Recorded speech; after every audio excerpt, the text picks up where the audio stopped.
नमस्कार दोस्तों, मेरा नाम है सुमंत और आज हम पढ़ेंगे इंडिपेंडेंस ऑफ जुडिशरी के बारे में, जो न्यायपालिका है उसकी स्वतंत्रता के बारे में। ये जो टॉपिक है इसे हम कवर करेंगे एक सवाल के ज़रिए। आपको हमने सवाल दिया है अंग्रेजी और हिंदी भाषाओं में।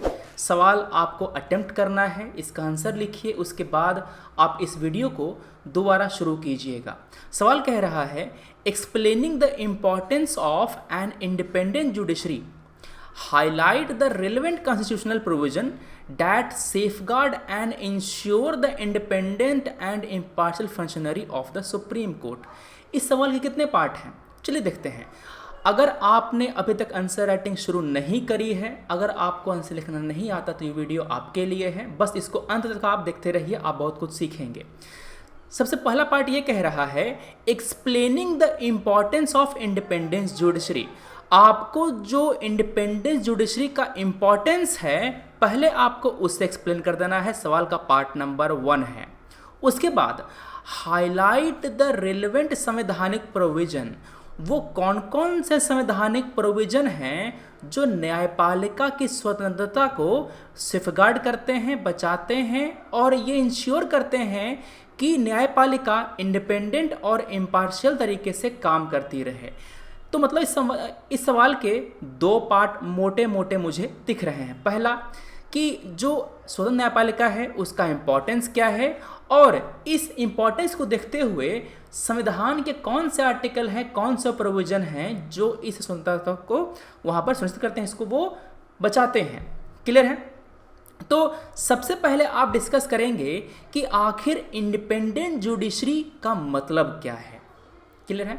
जो आपका इंडिपेंडेंस जुडिशरी है, स्वतंत्र न्यायपालिका है, इसका मतलब क्या है, कब कहेंगे कि हमारा न्यायपालिका स्वतंत्र हो। क्लियर है? दूसरा, इसका जो महत्व है वो बताएंगे। क्या फ़ायदा होगा अगर हमारा जुडिशरी इंडिपेंडेंट होगा, मतलब पहले पार्ट में क्या बताएंगे, क्या मतलब है इंडिपेंडेंट जुडिशरी से।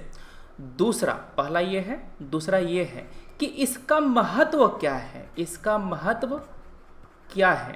तीसरा पार्ट ये रहेगा कि कौन कौन से संवैधानिक जो प्रोविजंस हैं, संवैधानिक प्रोविजंस हैं, वो आपके इंश्योर करते हैं कि जुडिशरी आपका इंडिपेंडेंट बना रहे।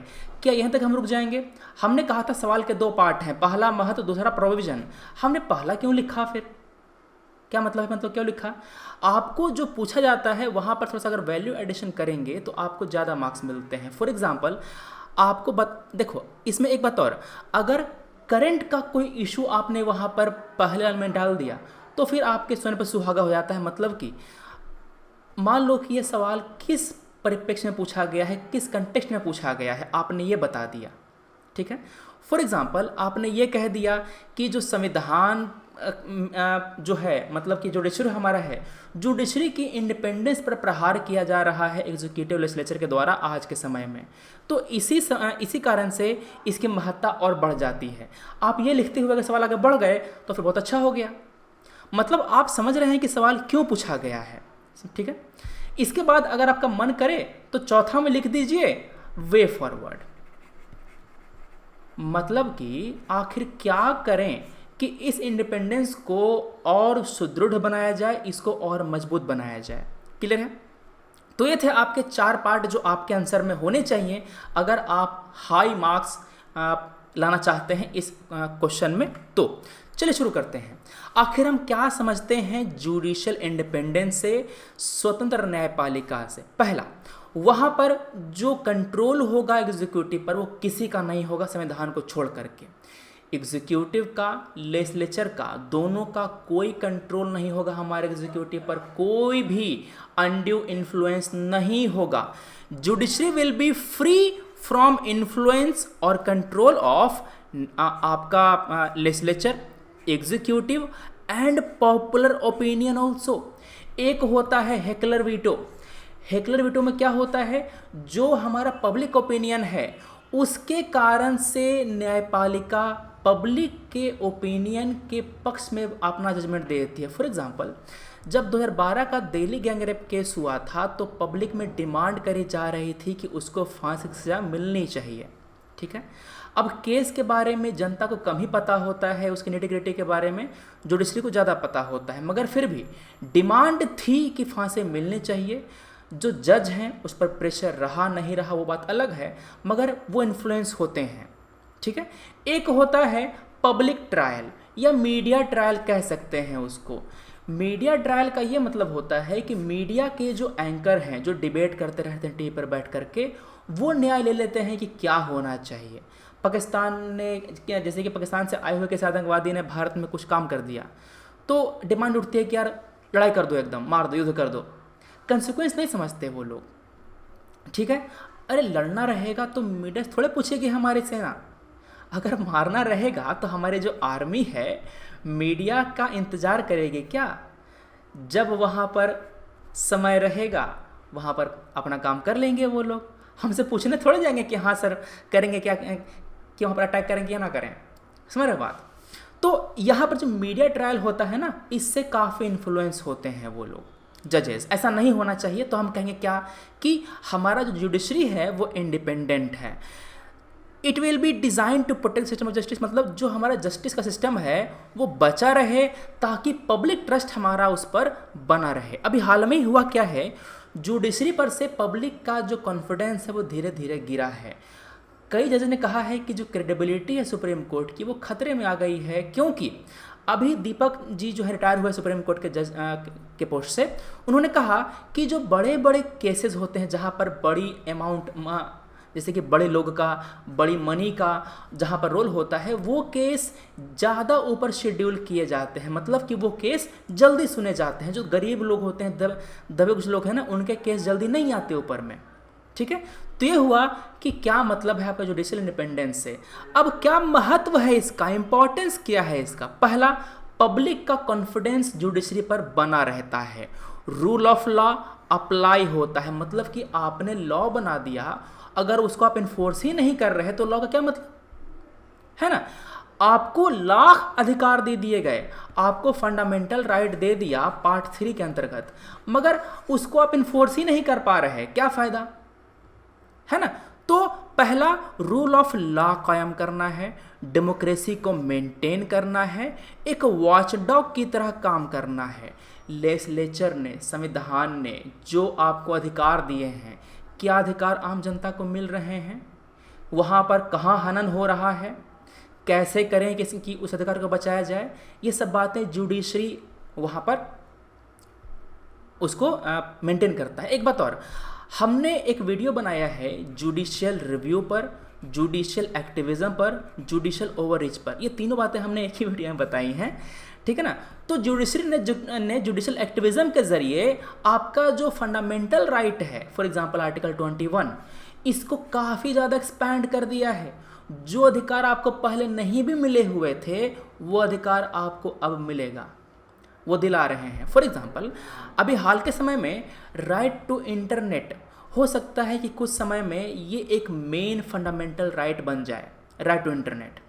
समझ रहे हो बात? तो ये सब बातें हैं। दूसरा, जो संविधान की सुप्रीमेसी है इसको मेंटेन किया जाए, मतलब कि अगर जुडिशरी इंडिपेंडेंट रहेगा तभी तो वो न्यायपालिका है वो एग्जीक्यूटिव और लेजिस्लेचर के कामों को रिव्यू कर पाएगा, है ना।